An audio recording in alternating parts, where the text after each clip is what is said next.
LCM में shift नहीं है।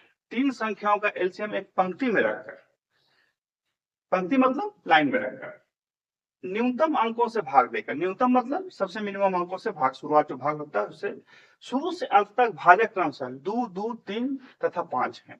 यदि अंतिम पंक्ति में 1, 2 एवं 3 आते हैं और यदि यह मान लिया जाए कि प्रत्येक अंक से भाग देने वाली तीनों संख्याएं विभाजित होती हैं, तब संख्या क्या होगी।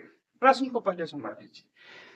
तीन संख्याओं का एलसीएम निकालना है जिसे न्यूनतम संख्याओं से भाग दिया जाता है और भाजक जो है वो 2 से शुरू होता है, 2, 2, 3, 5। देखिए इसको कैसे बना, माना संख्या बराबर x, y और z है। देखिए बहुत आसानी से बन जाएगा, जब एक बार बन जाएगा तो आप इसको कैसे भी बना सकते हैं। अब देखिए इसको भागा देते हैं, x, y और z को। पहले किससे भागा देंगे बोला, पहले 2 से दीजिए।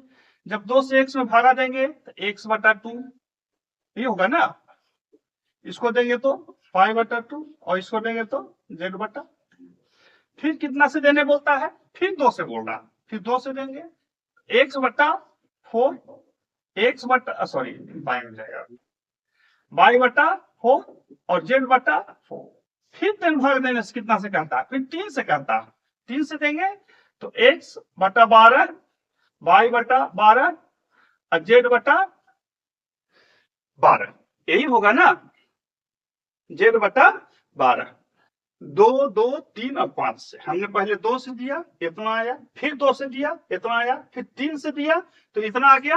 अब हमको इसको 5 से दे देना है, 5 से तो कितना हो जाएगा, x बटा 60, y बटा 60 और z बटा 60 हो गया। यानी कि हमने जब निकाला तो आया x बटा 60, y बटा 60 और z बटा 60। लेकिन कहता है कि जब भाग दे देते हैं तो अंतिम पंक्ति में 1, 2, 3 यानी कि जो हम सबसे लास्ट लिखेंगे वहां 1, 2, 3 तो ये क्या होता है जानते हैं, x बटा 60 बराबर 1, y बटा 60 बराबर 2 और z बटा 60 बराबर 3। अब इसको गुना कर दीजिए, यहां से इसको गुना कर देते हैं, ठीक है, गुना कर दें तो गुना कर देंगे तो कितना हो जाएगा, वो आ जाएगा आपका 60 दूनी 60 एकदम 60, 60 दूनी 120, 60 दिया 180। अब जहां पे आपका 60, 120 और 180 का कॉम्बिनेशन आ रहा है वो आपका आंसर हो गया है।